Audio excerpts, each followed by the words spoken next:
রসুন দিয়ে গন্ধরাজ লেবুর পাতা দিয়ে গন্ধরাজ পাঙ্গাস করেছি। তা সেটা কীরকম করে রান্না করেছি সেটা আজকে আপনাদের সাথে শেয়ার করতেছি। নমস্কার, সবাই কিরাম আছেন? আশা করি সবাই ভালো আছেন। তা চলেন তাহলে দেখতে থাকেন কী দিয়ে কিরাম রান্নাম। তাই যে মাছ কটা কিন্তু হলুদ লবণ মাখা, রসুন কটাও রেডি হয়ে গেছে। আর ব্লিন্ডার মধ্যে শুকনো জল, আদা, পেঁয়াজ, জিরে আর রসুন দিয়ে সব কিছু কিন্তু বাইটে নিছি। আর হলো এবার চলে আসি রান্নাঘরে, কড়াইতে তেল দিয়ে দিছি, তেলও গরম হয়ে গেছে। আর এদিকে মাছ একখান একখান করে চারটি চার ঢাকনা দিয়ে ঢেকে রাখতে হচ্ছে, কারণ পাঙ্গাস মাছ তো ভাজ দিকেই জম্মের তেল ছোটা ছোটে। তাও দেন কীভাবে সেই ঢাকনার পরে কীরকম মানে সে ফুট করে ফুটতেই আসে। তা যাই হোক, কোনো ব্যাপার না। এই যে ঢাকনা দিয়ে দিছি বলে একটুখানি বাসা, কারণ তালিয়ার তেল হইলো মুখি চকি ছুটি আসবেন না। এই যে উল্টো পাল্টা দিছি ঢাকনা ধরে ধরে। আর এরকম করেই আমি পাঙ্গাস মাছটা ভাজি। তো এরকম করে সব পাঙ্গাস মাছগুলো ভাজা হয়ে গেছে। এই যে সব কিন্তু ভাইজে আমি উঠোয় নিছি। আর এখন এই যে তেল রয়েছে, আর এতে কিন্তু মেলা তেল ছিল, সেই তেল দিয়ে কিন্তু রান্না হয়ে যাচ্ছে। এখন সে শুকনো জাল, জিরে, তেজপাতা, তেলের পরে সম্বরা দিছি। আর দেওয়ার পরে মশলাটুক ঢেলে দিছি। কিন্তু সে সম্বরা দিয়ে আর ভিডিওটিও মানে আর করতে মনে নেই, এই আর কি। তাহলে এই জন্যই মুখই বলে দিলাম যে তেলের পরে কিন্তু শুকনো জাল, জিরে আর তেজপাতা দিছি, আর কিছু না। তারপরে যে মশলা বাটিলাম মশলাটুক দিয়ে দিছি, হলুদ লবণ পরিমাণ মতো দিছি, আর 1 চামচ চিনি দিয়ে দিছি। একটু মিষ্টি ভাব লাগে মানে এই মাছ কষানোটা। আর এই যে রসুন কটাও কিন্তু কষানোর মধ্যে দিয়ে একটু জল দিয়ে ঢাকনা দিয়ে রাখিছি। বেশ খানিক্ষণ কষাতে হবে, কারণ কি মাছে তো খুব বেশি জাল খাবে না। রসুনটাও তো সেদ্ধ হওয়ার দরকার আছে, ওই জন্যই রসুনটা একদম মশলা কষানোর শুরুতেই দিয়ে দিছি, যাতে রসুনটা ভালো করে সেদ্ধ হয়ে যায়। আবার ঢেকে দেবো, ঢাকে দিলি পরে রসুনটা আস্তে আস্তে করে সেদ্ধ হয়ে যাবে। আর এই যে সেই গন্ধরাজ লেবুর পাতা 2খানে এই মশলা কষানোর মধ্যে দিয়ে দিচ্ছি।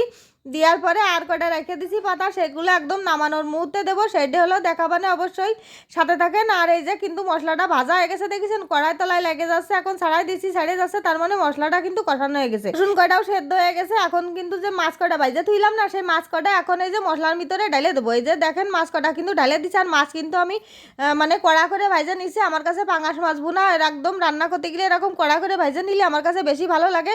আর এই যে লেবুর পাতা দিয়ে মশলা কষাই নিলাম না, মশলাটা কিন্তু পুরো লেবুর গন্ধ হয়ে গেছে। আর খাতিও কিন্তু এরকম করে রান্না করলে সেই স্বাদ লাগে। এখন কিন্তু জল দিয়ে দেবো। আর হলো মাছটা কিন্তু কষানো হয়ে গেছে মশলা, আর বেশি গুটাগুটি করতেছি না, মাছটা ভেঙে যেতে পারে। আর হলো এই যে জল দিয়ে দিলাম, খুব বেশি জল দেবো না, মানে অল্প জল দিয়ে এখন এই যে ঢাকনা দিয়ে দেবো। আর রসুন কটা কিন্তু ওই যে আগে হলো সেদ্ধ করে নিছে, ওই জন্যই রসুন কটাও কিন্তু ভালো সুন্দর গলে গেছে। আর এই যে ঢাকনা উঠে দেখেন এখন ঝোলের এলো এই পরিমাণ মানে জল আছে। আর এখন হলো বেশি জল শুকোবো না, এইভাবে আস্তে আস্তে আর একটুখানি 1-2 মিনিট জাল দেবো। দেওয়ার পরে হলো গরম মশলার গুঁড়োটুক দিয়ে দেবো। তা হলো 1 চামচ মতো গরম মশলার গুঁড়ো দেবো। তা আমি যে হাফ চামচ করে উঠাচ্ছিলাম, সেই জন্যই 2বারে দিছি। আর এই গরম মশলার গুঁড়ো দেওয়ার পরে কিন্তু সামান্য একটু জাল দিতে হবে। আর যে কয়টা পাতা দেবো, গন্ধরাজ লেবুর পাতা দেবেন, তাহলে এত সুন্দর গন্ধ কয় তার কি কব। মানে সেই হেব্বি কায়দার, মানে ঘরের মধ্যে পুরো গন্ধতে ময়ময় হয়ে গেছে। আর পাঙ্গাস মাছের কোনো একটা গন্ধ থাকবে না। অনুর বাবা তো পাঙ্গাস মাছ খাইতো হয় না, মানে আমার ঠেলাই পরে সেও পাঙ্গাস মাছ খাওয়া শিখে গেছে। তবে এরকম করে পাঙ্গাস মাছ রান্না করে দিই, সে এখন খুব ভালো খায়।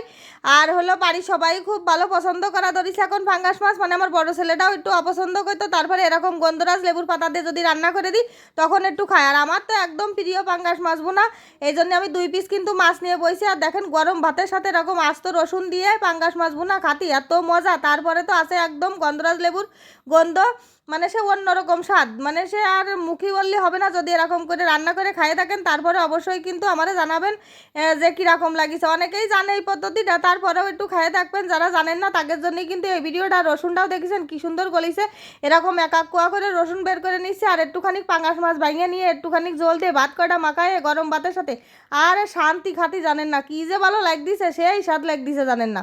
আর রসুনটা খাতি বেশি ভালো লাগতেছে, বেশ মজা হয়েছে খাতি। আর আমার ভিডিওটা যদি আপনাদের কাছে ভালো লাগে তাহলে কিন্তু অবশ্যই এখন লাইক, কমেন্ট, শেয়ার করবেন, সাবস্ক্রাইব করবেন। সবাই ভালো থাকবেন, টাটা।